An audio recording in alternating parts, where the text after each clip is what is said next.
අපි බලමු දැන් artificial intelligence techniques කියන්නේ මොකක්ද කියලා. AI techniques කියන්නේ අපිට AI technology එක කොහොමද different ways වලින් පාවිච්චි කරන්න කියලා. ඒකට මෙතන අපි ප්‍රධාන techniques කිහිපයක් කතා කරනවා. එතන මේ slide එක වලට බලා ගන්න පුළුවන්. machine learning කියන එක technique එකක්, NLP, automation, robotics, machine vision. ඉතින් අපි කතා කරපු areas යටතේ තමයි මේ techniques පාවිච්චි වෙන්නේ. ඒත් ඔයගොල්ලෝ project එකක් හදනකොට ඔයගොල්ලන්ගේ project එක මේ techniques එකක් හෝ දෙකක් use වෙන්න පුළුවන්. ගොඩක් වෙලාවට මේ techniques ඔක්කොම use වෙන project එකක් අපිට හදන්න අමාරුයි. මේ techniques එකක් හෝ දෙකක් use වෙන projects තමයි අපි හදන්න. අපි බලමු දැන් මේ techniques මොනවද කියලා.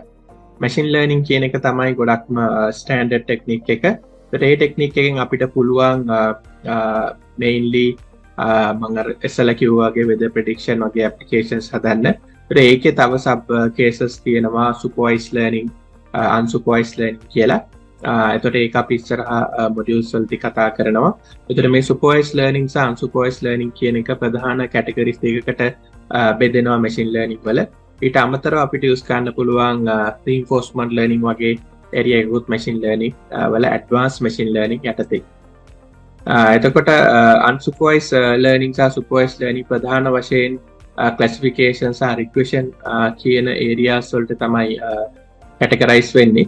අපි ඉස්සරහා module එකේ in depth මේ topics ගැන කතා කරනවා. ඒත් ඔයගොල්ලෝ කරන projects වල algorithm එක අනුව මේ sub areas වලට මේක categorize වෙනවා. ඒතර machine learning area එක ගත්තම ඒක මේ වගේ sub areas වලට categorize වෙනවා අපි පාවිච්චි කරන use case එක නැත්නම් අපි පාවිච්චි කරන project එක අනුව. එතකොට again අපි machine learning project එකක් හදනකොට මේ ඔක්කොම algorithms පාවිච්චි වෙන්නේ නැහැ.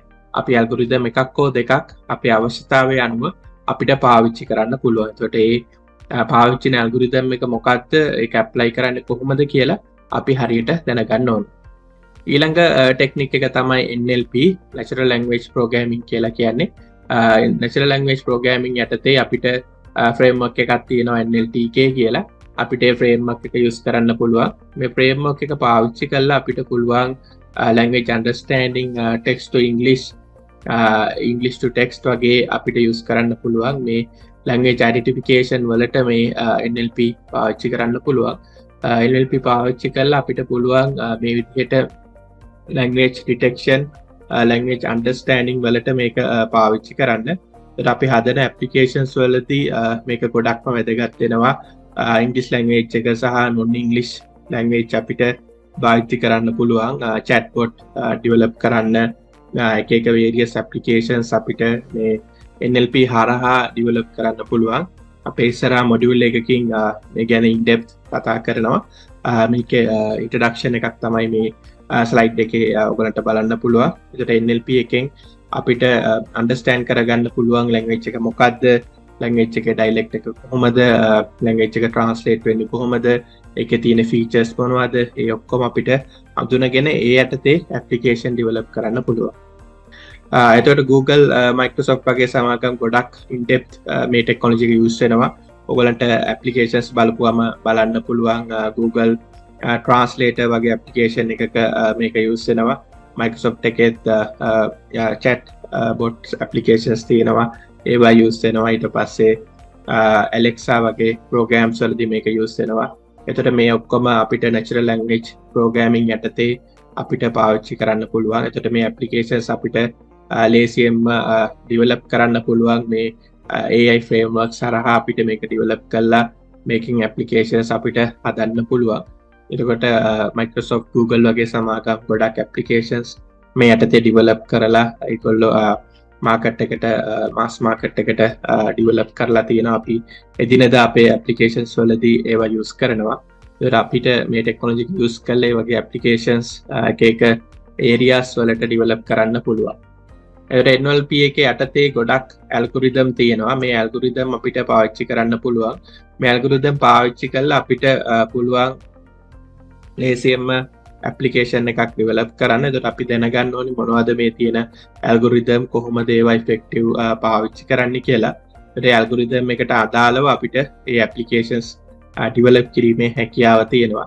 ප්‍රධානම දේ අපි දැනගන්න ඕනි මේ ෆ්‍රේම්වර්ක් එකේ තියෙන capabilities මොනවද මොන වගේ දේවල් වලින්ද අපිට application එකක් හදන්න පුළුවන් මොකද අපි මේ technology එක use කරන්න කියලා.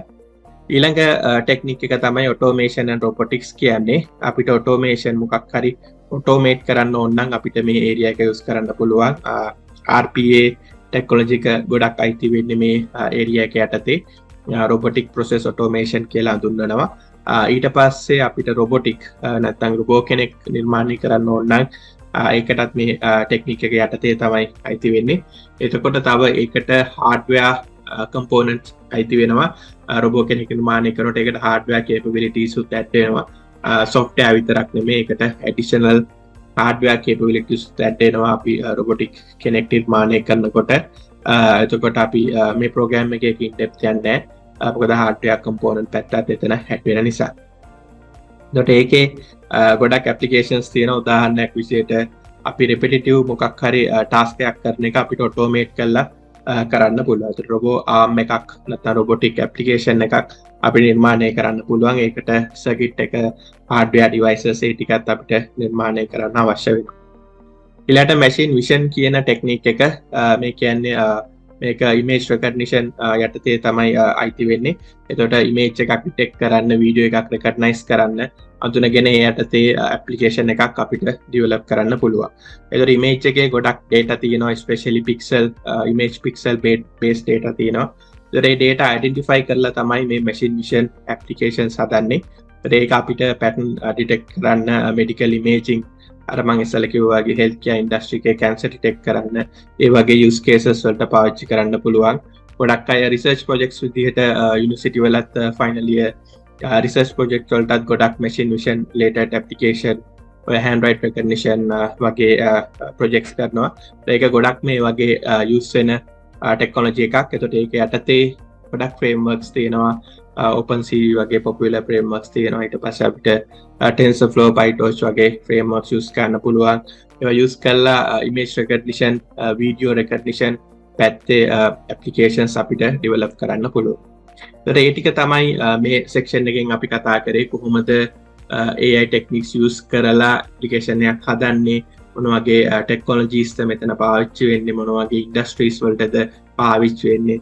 එතකොට ඊළඟ modules ටිකේ අපි මේ කතා කරපු ටික expand කරනවා topic by topic. එතකොට මේ කතා කරපු topic ටික in detail අපි ඊළඟ modules වලදී කතා කරනවා විතරක් නෙමෙයි ඒ සම්බන්ධ projects නිර්මාණය කරනවා practical side එක.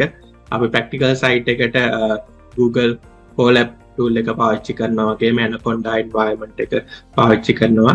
එතකොට ඊළඟ modules වලින් ඔයගොල්ලන්ට බලා ගන්න පුළුවන් මේ අපි කතා කරපු දේවල් කොහොමද නිර්මාණය කරන්නේ, මොන වගේ technologies ඔයගොල්ලෝ දැනගන්න ඕනි, මොන වගේ codings ද involve වෙන්නේ, මොන වගේ frameworks and tools ද පාවිච්චි වෙන්නේ කියලා ඔයගොල්ලන්ට ඊළඟ module එකෙන් බලා ගන්න පුළුවන්.